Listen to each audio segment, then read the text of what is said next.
নমস্কার সবাইকে, blog with পাইলে চ্যানেলে আজকে আরও একটি নতুন ব্লগে তোমাদেরকে স্বাগত। কেমন আছো তোমরা সবাই? আশা করি সবাই ভালো আছো, সুস্থ আছো। আমরাও কিন্তু মোটামুটি ভালো আছি। বড়োদেরকে আমার প্রণাম, আর ছোটোদের আমার ভালোবাসা জানিয়ে আজকের ভিডিওটা এখান থেকেই শুরু করছি। তোমরা নিশ্চয়ই ভাবছো যে এটা কোন জায়গা। দাঁড়াও সমস্তটাই বলছি। জানতে হলে কিন্তু পুরো ভিডিওটাই দেখতে হবে। পুরো ভিডিওটা দেখো আর সাথে থাকো, তাহলে কিন্তু পুরোটাই জানতে পারবে।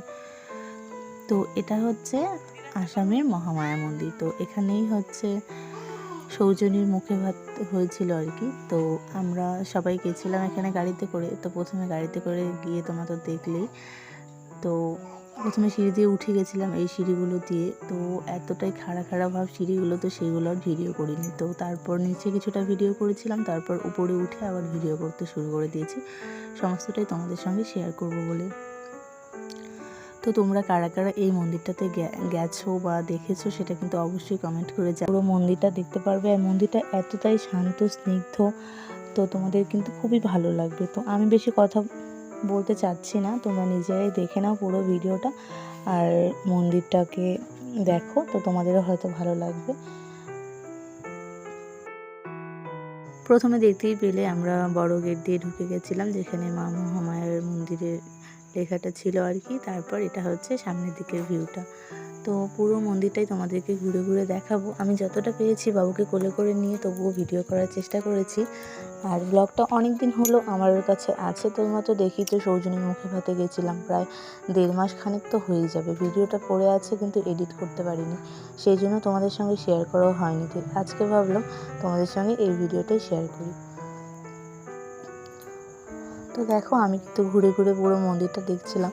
মানে আমার তো এতটাই ভালো লেগেছে যে বলার মতো না। মানে এতটা মন শান্ত হয়ে গেছে মানে ওখানে গিয়ে। তো তোমরা যারা গিয়েছো তারা হয়তো ব্যাপারটা বুঝতেই পারবে। আর যারা যাওনি তারা যখন যাবে তখন সেটাও কমেন্ট করে জানিও। আর তোমাদের কেমন লাগছে সেটাও কিন্তু অবশ্যই জানিও। দেখো, প্রথমে উঠে গেল সামন দিক দিয়ে, মানে আমার মামাতো দেওর আর মামি শাশুড়ি, ছোটো মামি শাশুড়ি, ওনারা উঠে গেলেন। তারপর আমরাও উঠছিলাম একই সঙ্গে। তো বাবু আমার কোলে ছিল, তাই আমি অল্প অল্প করে ভিডিও করছিলাম আর একটু একটু করে এগিয়ে যাচ্ছিলাম। এদিকটাতে দেখো পুরো জঙ্গল, আর অনেকগুলো সিঁড়ি পেরিয়ে উপরে আরেকটা মন্দির আছে যেখানে যেতে হয়। আর এখানটাতে দেখো নাগ ফুল ছিল, যেটাকে বলছিল যে দরজায় লাগাতে হয়, সেটাতে নাকি বাড়ির শুভ হয়। একদম দেখতে মানে নাগের মতনই। তো খুবই ভালো লাগলো দেখে। তারপর একটু ভিডিও করে নিলাম, তারপর আবার এগিয়ে যাচ্ছিলাম সামনের দিকে।